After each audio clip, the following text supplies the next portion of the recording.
Hi everybody, this is Rich Lanieski here from Living Well for Life Centers located in Hillsborough, New Jersey. It is a Tuesday night. I have just finished training all my clients for the evening. And by the way, phenomenal job guys out there. You know who you are. Well done tonight. Now, it is freezing cold outside, and quite frankly, I'm trying to avoid going out there. It's just too damn cold. So I figured I'd stay in here a little bit longer and shoot another video for us. So today we're going to talk about a very interesting subject. It's a subject that I talk to with my clients all the time, and that is glycemic index. Now, if we haven't already noticed, we are a fat country, and we are getting fatter year by year.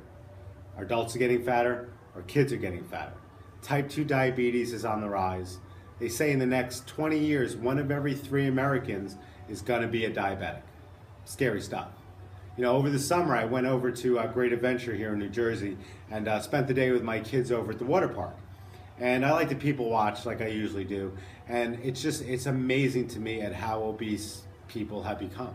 And I'm not talking 10, 20 pounds overweight. I'm talking 80, 90, 100 pounds overweight. You know, when I ask all these people, I'm like, well, why are we getting so fat? What's the problem? And a lot of times I'll get, well, we're consuming too many calories. It's too much fat in our diet. We got to cut out the fat. And that's not entirely true. I mean, the real reason why this country is getting obese is because of one word, and that word is sugar. Do you know the average teenager drinks over 400 cans of soda per year? It's amazing. You know, back in the 1980s, there was a big craze for low fat, no fat, reduced fat products. And they found something very interesting. When they took the fat out of these products, they sucked. They tasted horrible, and they didn't know what to do. So what they decided to do is put sugar in its place. All right, they snuck sugar in. And if you'll notice, if you look on the back of a food label, you won't see a percentage of daily value for sugar. And the reason that is because the sugar industry and the food industry lobbied the government to keep that out.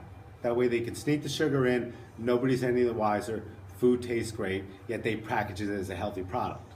Okay? There are 650,000 processed foods on our shelves at any given time in any supermarket across the United States. 85% of them add sugar. Scary. Now, the body needs sugar. Okay, we manufacture sugar. We need it for energy. The problem is that we're just consuming too damn much of it. So, what is glycemic index? Now, I'm not a doctor, I'm not a dietitian, so I'm going to give you guys a real layman's version of what glycemic index is so we can all understand what it is and why this is making us fat. Now, a product that has a high glycemic index, okay, our liver can't store all that sugar, so it releases it into our bloodstream. Now, when our blood sugars rise, it sends a message to our brain to release insulin. And insulin's main job, in a nutshell, is to take that sugar and force it out of the bloodstream and into our cells immediately. Now, once that happens, we have two choices. We can either run a marathon and burn all that stuff off, or our body's going to store it as fat. Now, a product that has a low glycemic index count, it doesn't have a lot of sugar. Our liver can store a lot of that sugar, releasing very little or nothing into our bloodstream, releasing very little or no insulin, and allowing us to burn those calories off throughout the day doing daily tasks and activities before it finally gets stored as fat. Now, there's a lot of diet programs out there and all kinds of diet stuff, and I really hate all those programs, Weight Watchers, all that stuff. And by the way, just on an off subject, do you know that the long-term success rate for Weight Watchers is less than 1%? Okay, so you're going to fail at it. And the reason that they fail at these diets is because they all adhere to the same adage that a calorie in is a calorie out, that all calories are the same.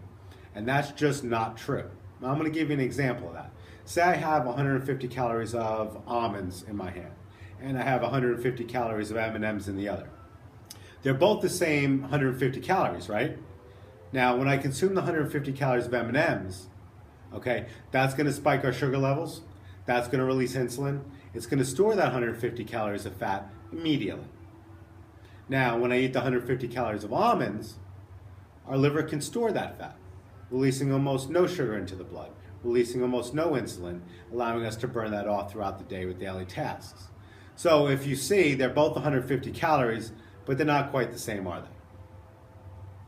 Now, what kind of foods have high glycemic index? What kind of foods have a low glycemic index? well, I can rattle you off hundreds of different products and food things out there, but I want to keep this video short. It's late, I'm tired, I want to get out of here as well. So go online. They'll give you plenty of lists of all different high glycemic index foods and low glycemic index foods. So do a little homework and you'll understand some of the foods that we can eat and some we have to avoid. But in the meantime, I do want to give you a list of some of the top highest glycemic index foods and some of the best low glycemic index foods here. Now, sugar, sugary sweet type products like candy, cookies, cake, ice cream, yeah, they all have a high glycemic index, but that's not necessarily what's making us fat. It's the sugar that's hidden in the other products, okay? And one of them, that's a big one, that's my number one on my list, is bread, okay? Wheat. Do you know that bread will raise our sugar levels quicker than a candy bar? That's true. Now, other high glycemic index foods, which are on the top of my list that we should avoid at all costs, are things like soda, juice, milk, yes, milk, pasta. All these things have hidden added sugars that are going to raise our blood sugar levels, and we're going to store a lot of these calories as fat immediately. Now, things that are low glycemic, great foods for low glycemic foods that I give all my clients to eat. A couple of top of my list are apples, raisins. I like oat bran cereals. Oatmeal's fantastic for you. Brown rice, and of course my favorite low glycemic index food of all is vegetables. Now, corn and potatoes, take them out. They have a high glycemic index, but most all the other vegetables are fine. They have a low glycemic count. They're not going to spike our blood sugar levels, and we have a better chance of burning that off throughout the day. So if you guys really want to lose weight, and you really want to make a difference, listen, every one of my clients is on a low glycemic index diet, and the calories are just flying off them, the pounds are just flying off them. It really does work. So the next time you guys are in the food store, take that product that you have in your shopping cart, turn it around, and take a look at it. And you'll start to see a pattern. You'll start to see all the added sugar. And throughout the day, by eating all these products, it all adds up, and that's why we're becoming fatter as a country. So I hope you guys understand what I talked about today. I hope you follow my lead, do your homework, find some great low glycemic index foods, and start burning off those pounds quickly. Until next time, that's all for today. I will see you. I'll see you in our next video. Until then, so long.